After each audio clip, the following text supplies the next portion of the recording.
Hi, this is Alex from Team 210Z, and this is our world's robot explanation. So, I guess we just start with the drive. We ran, I think this is 343 on 4-inch wheels, high strength crossbar. We had one C-channel crossbar on the back. I tried to have it as far out as possible just so that it would stay somewhat square. So yeah, we had these half cut 48 tooth gears lathe so that we could run it right next to the 4-inch wheel for the 343. We actually because we don't have a lathe, when we went to Washington for Ignite, we low-key just stole Quantum's lathe. So thanks David and 917 for letting us steal your lathe for these gears. W David. We had we did have zero offset odom for both X and Y, but before Worlds we swapped it just for this one because we were trying to do some distance sensor stuff. Another thing we focused a lot on was low cog, so we have high strength. This was very recent before Worlds. I think we saw a team at Worlds run their high strength against the ground. That's why we swapped, because we used to have it on top of this C channel, but that made our cogs still really bad, especially on 4-inch wheels. Yeah, you can see here we have our brain super low. A lot of people were like, "There's no way this is legal," especially because I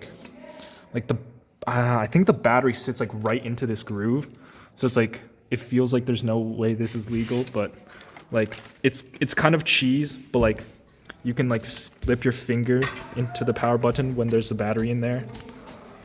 Yeah, 6 motor drive. We had to do a motor stack so we could get the brain this low because we had that angle bar for these two. And then yeah, we were gonna run 400, but when we were talking to Aurora at Ignite, I forgot the discussion we had, but because of that discussion we decided to go with 343. So yeah, thanks to Aurora as well, 937X. Yeah, okay, I guess we have a pretty standard match loader. It has funky teeth so that we wouldn't get caught on the that one face of the not the tribal, the block. I don't actually know if it did anything, but it didn't jam whenever we were in matches, so that's good. Oh, and we also had this really nice small triangle brace. It wasn't anything extravagant like the other one, or really big like the other ones, but it works really well. There's no flex on this. I think we just cut it out of 3 wide. Yeah, and then we did a fishing line hard stop. Yeah, 1 piston because 2 pistons is waste of air. Yeah, another thing we did actually, because we wanted low cog. I think the tank might have come off. Oh no, it's here. Yeah, we have 1 tank on the bottom. We didn't run 2 tanks because there's no point, and it's just extra weight, and we didn't really have anywhere that we could add weight without improving or worsening the cog, so there's just no point in doing 2 tanks. Also because yeah, we just didn't need the air. Okay, yeah, so moving on to the intake, we have a pretty nifty, this is a pretty big bot if you can't tell. This is edging 35 by 35 and even expansion limit. It's a big bot because it does 15 with the match loader, 13 without it. It was very tuned for skill so that we could do 1 full goal without having to go back and forth between match loader and goal. So we had we tried to maximize heavy things on the bottom so we could have good cog, and then where we had other structure we tried to do plastic so we could be lighter on the top. You can see we have plastic structure. This is all polycarbonate because we couldn't get our hands on any what's it called, Delrin, yeah. But it still worked out fine, especially here. We couldn't just run a hole because the axle would just drill into the poly and then ruin it, but just putting a bearing flat on was fine, so whatever.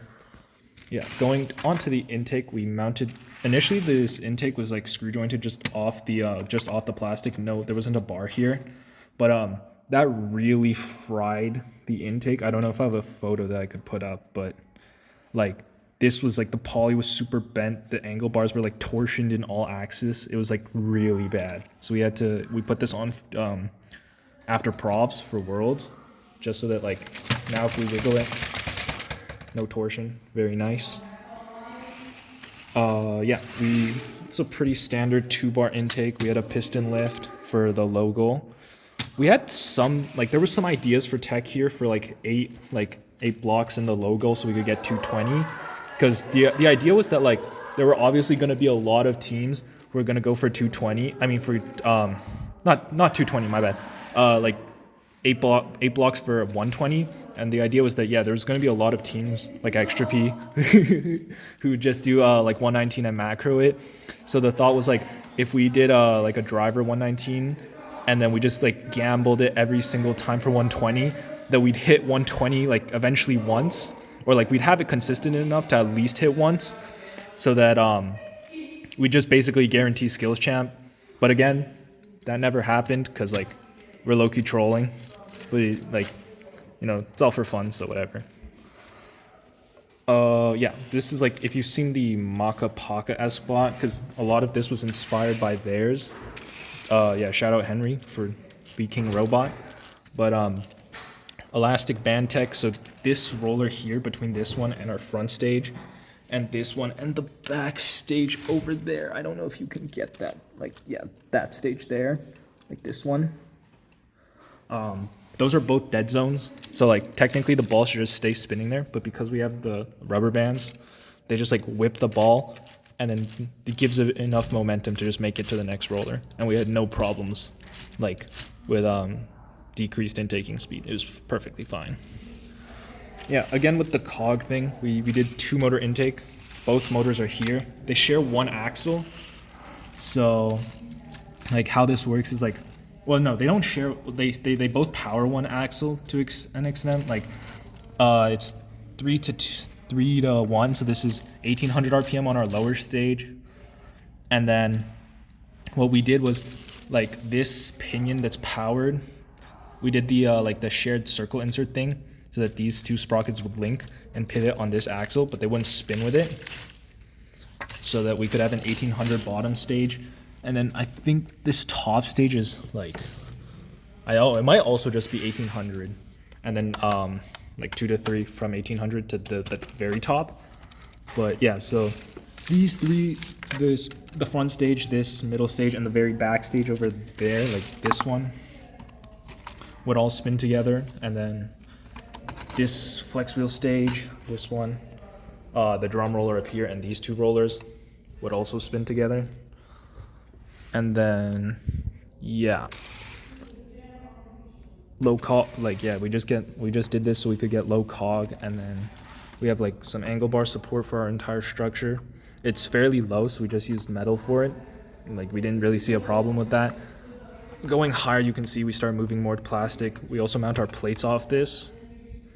And then, yeah, plastic up here. For this one wasn't really structure related, but it was just kind of cool and nifty to have. This is like our hood. So it's like the hood before our hood. So like if we start like this, we're actually out of size. Like where this standoff, like it's unscrewed right now, but where this standoff usually is like the max height. So anything past this would put us out of size. So we had it, I don't have a block, but we had it so that like when we run the intake here, like the block would hit the latex, and it just pushed the hood up. And then that also helped us get the 13 block storage. We did like similar to like Snacky Cake's Mecha Bot, I think, where it's like instead of doing the between the 2 rollers, we just did like three rollers in a row, and then we had a piston change the direction. The reason for this, we did like latex on the top here for compression, and then we, instead of running this through like axle collars, we just like ran it through drilled standoff to save weight. We also like did some stuff here with like plastic collars, but like I low-key got lazy at the end, so we only have a few of them. Like you can see these ones are still metal, and then the bottom ones are all metal. So it was really only for like these 2 stages that we had plastic collars, because I didn't want to tap more spacers. Oh, beyond that, we also to get that 13 block storage, we had the 1 ball extra mech. Like if I can get this block out. Like we have like this mech here, also just stolen straight from Akapaka. So yeah, this is like your hood. It just prevents the blocks from coming out, and then you have a second trapdoor under your hood that when you run into the goal just pivots back. So then like when you are intaking, you just have like a block sitting out here, not touching anything. And it's actually really nice because when we go to do mid goal, this block stays here, which means that like for most teams when they do skills, when they start, they kind of just have to get rid of their preload and then do the 7, but we can just hold it here and then go do the 7 and then keep this block, which is like kind of nice. It doesn't really matter that much, but yeah. And then, oh yeah, we have like, our wing isn't on. We have like a wing aligner, like most teams. We had a really big one because we ran double wing. It just like went on flat like this, but honestly, like we had the wheels here to like the flex wheels here to kind of like stop the like it from riding up, but it didn't really do that much. What did more was like actually having this like aligner on the ground. We probably should have just angled it, but we kind of like put this on like 1 or 2 days before we left for Worlds, so there wasn't really time to change it. It's the same with the double wing. We basically only switched to double wing like 2 days before Worlds, and then like Adam just went crazy on the driving, and then like somehow used it. Yeah, we put on this bar so we had a gusset here for distance sensor before, but we just switched it to a C channel so we could put on the second wing. And then yeah, we like the high strength axle isn't here, but like you can see the piston is here, so we ran 2 wings. We did have like we built a lot of mechs before Worlds that we took off. Another one we had was like, instead of having the double wing here, this is like kind of the reason why our double wing came on so late, was we had like the top middle goal blocker thing that like Extra and those other teams had, that like they used in Dome, but like we didn't really see a point for us to do it because like we were supposed to be the team that was like dumping into the goal at the end of the match, so it wouldn't really make sense for us to camp the middle. Oh yeah, we have like a weird color sensor thing. I don't even really know how this works, but we have a color sensor down here, and then we have another color sensor up here, which is just like it's like kind of color sort. It's more like so that when we go do the match loader, because one of the things we noticed at like Mecha and some of the later SIGs was that like when you had your driver just manually try and do the match loader, you would either like keep one of your opponent's blocks or lose one of your own blocks, and it was just like not worth it to us. Like it seemed more valuable just to like lose the opponent block and keep your own. So we just had a color sensor here to read is like when it's your color, just close the trap door so that we'd just always get our block. Yeah, we had a middle goal D score, banded. It was banded up, and then strung to the piston, not to the piston, to the wing, up here. Like we initially had it, we just had like it strung up, but like that gave the D score too much freedom, and then so when it ran into a block, like this, it would low-key just like ride up, and then it wouldn't do anything. So now we have it hard stopped and banded up, and then like hard stopped down as well from like the bottom using string, and then we did like a weird U shape around the joint to the top here. I think that's about, oh yeah, like distance sensor reset. I think Adam tried to do some MCL stuff. I don't actually know if that ever worked out, but yeah, you have your inertial sensor, your distance sensors. We had 4, 1, 2, 3, and then our 4th one. And then obviously we had our tracking. Like I said before, we took the horizontal one off later on. And then like, oh yeah, I guess on our yo, oh yeah, like 210K, latex 210K, yo. Yeah, we ran latex here instead of bands because like our bands would snap super easily, and like, I mean on one hand that was like a good thing because if we got entangled, we would like be able to break free. But it was really cooked because the rubber bands would break. Like you can even see here, like this one is so fried. Like the bands would break too easily, so most of the time we just wouldn't be able to intake. So it was like better to just risk getting entangled. And even if we did get entangled, like even with all of this weight maxing, it was like our robot was still like pretty tippy. So like it was pretty easy for us to untangle, especially like if we like go on top of them, like we'd just like come back out. I think we got entangled one time at Worlds, which was kind of unfortunate, and we just couldn't get out of that one. I don't really know what happened. Oh, actually, yeah. Another thing we did, because the tippiness was really cooking our winging. So like this is a part of the reason we moved this down here. Initially, we had these spacers to kind of hard stop it, but it wasn't really doing enough. Like even at this angle, like, or like before it's like at this angle, but at this angle, like as you can see, like we were still losing wing fights because like the wing would just go above the block. So this, again, this high strength axle really helped just prevent us from losing wing fights. Like day one, we were losing a lot of our wing fights, and if you watch day two, we were like kind of going crazy.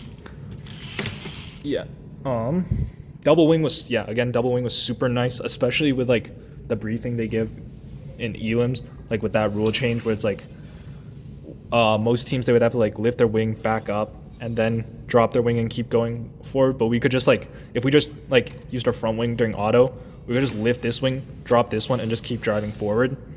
So generally that would have worked out for us if we didn't lose R16, which was very unlucky. Yeah. We did a 3 wide here instead of an angle bar because we had an angle bar for our speedway robot, but that one like always bent, so we'd have to replace it like every 2 weeks or so, and that was like just a waste of metal. Obviously we did like a lot of bracing, a lot of weight maxing on this one. Like we didn't use the normal nylocks. We bought some like, I don't know, like Chinese nylocks or something, just like small ones, aluminum. They're very nice. You know, brace your robots. That's also very important. Even with all this bracing, our drivetrain somehow bent. I don't even know. But yeah, like we have a bracing on the front, like funnels on both ends. We have our cross bracing, our 2 bars for cross bracing, standoffs across. Yeah, we really did just want this robot to be super rigid, especially on the bottom, because if it's more rigid on the bottom, it's also heavier on the bottom. This is the pneumatic for our angle changer. I guess like about the angle changer, we also like saw this off Snacky Cakes was like we tried to have this pivot on, like we had this on the plastic because we wanted to get it as close to the pivot point here as possible so that we wouldn't have to put a tension on the chain. You can see even like being this to be fair, I think this is a little bit too far, but like you can see like even with this one there was a little bit of slack. Like it never slipped, but it was a bit of a concern. Oh, and then we also, speaking of slack, we ran like double sprockets from this stage to our front stage because like the chain here would fall off a lot like whenever this came up. But we didn't run double chain because like the chain never snapped on us. It was just that like it would pivot from side to side. So we just put on a second set of sprockets, and then like if it ever like did that, it would just still run, and then like next time it came up, like the tension would just bring it back to this one. I think that's it. Yeah, 210K robot, 210K, Kawaii King, 210K, 210K, 2K. No leaks, no leaks, no leaks. Don't worry. Here's the robot explanation.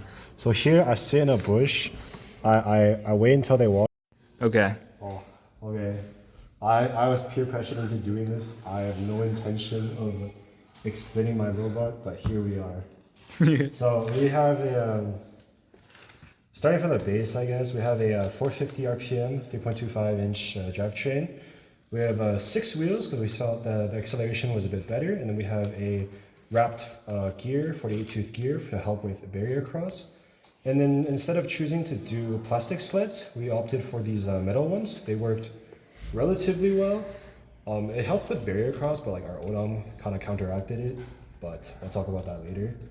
As for the bracing, we have a full-length C-channel on the back, a high strength on the front, and then a cut 3 wide just as an inner brace, and this also holds our tank in nicely. Similar to Alex, we tried to be mindful of the cog, but it wasn't one of our main focuses. So you can see our single tank is really, really low, and it is the perfect length in between our drivetrain, and it fits really snugly into place, held in by like the motors, and it's zip tied to the 3-wide. The 3-wide also served as like a base for our odom mount. So both of these are zero offset odom, and it's leaf spring mounted on a single piece of plastic for future reference. So this is like a really nice design if you want to do leaf spring and you only want to use one piece of plastic for it. Moving on to our back liner, I guess. So we have these inverse angle bar like funnels, and this help with like swing motions when we're like going from the alley and transitioning into aligning with the goal. We had a bit of a wider aligner, but it worked out pretty well for us. Our brain was mounted in the back here.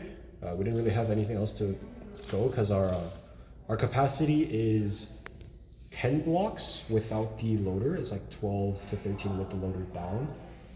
Also a very high capacity robot, but we had a different geometry for sure. Next, I think we'll go on to the intake and the entire intake system. Our entire intake system is 1000 RPM, and there is 2 pieces of chain on the entire robot. Oh, brother. Oh, brother. So our intake itself, we used 3-wide and some small triangle braces, and it's like really, really rigid. The mount itself is on the very back on the angle bars, so it's shaking a little, but other than that, like the intake was pretty rigid. We had cut flex wheels to help with because they're a bit more bendy, and they help with funneling the blocks towards the middle with this setup, because the non-cut flex wheels are on the outside, and it just gradually funnels into the middle.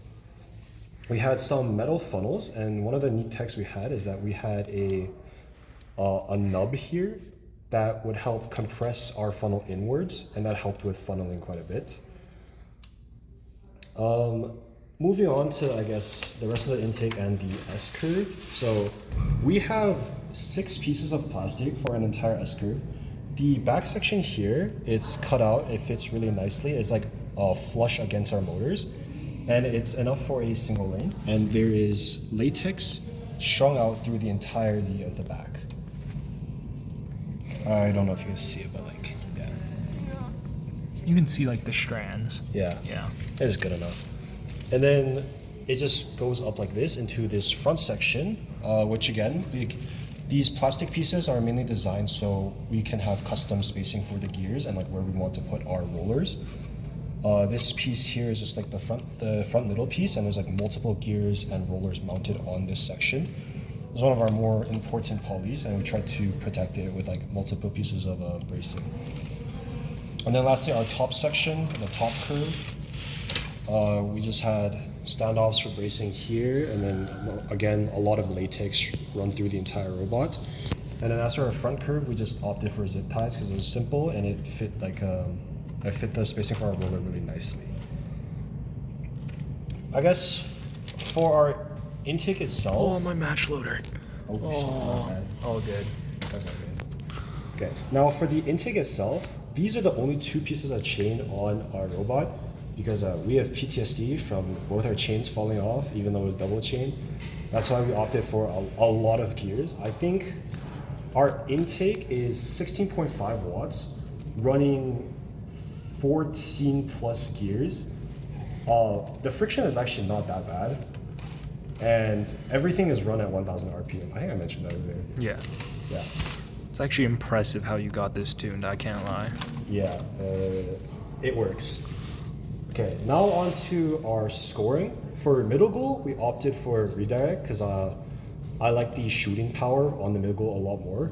And like, even though we have this D-score here, I used this once, like throughout 2 competitions. Yeah, so the shooting power for the redirect was like really powerful, so we would only need to score like 3 and we would take over the control zone for the middle goals. As for long goal scoring, we have this trapdoor. The knocking power on this is actually like really powerful because it sticks in quite a bit.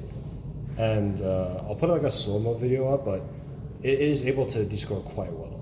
and it's angled like this so it can actually hold balls in. Otherwise, everything will just leak out.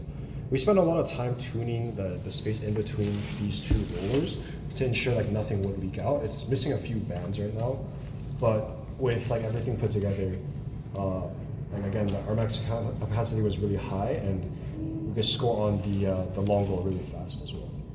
Our long goal scoring is just one 5.5 motor. We knew that this could work because Maka Paka also had something similar to this. We love Henry. 5.5. Like they had like a 72 to 12 or something. So we knew it could work. So we just opted for this as well. What else do I need to talk about? The mid goal, I guess. So we noticed like a lot of teams had like the two-piece mid goal aligners. But we didn't have enough plastic for that. Like we used 6 on the curve, and we used a lot more everywhere else.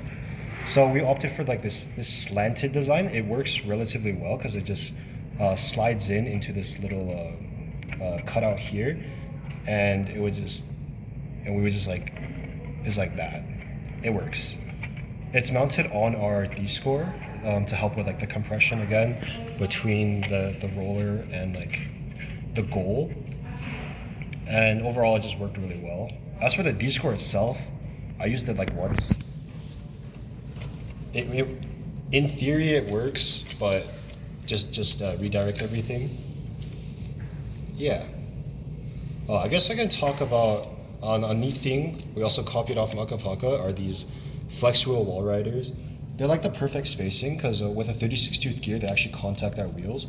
But with the 1.25 inch flex wheel, it rides along the wall and the goals pretty nicely, and it also helps you stick to the walls. Because we noticed with with pulleys and gears that when you would hit something, you would actually bounce off.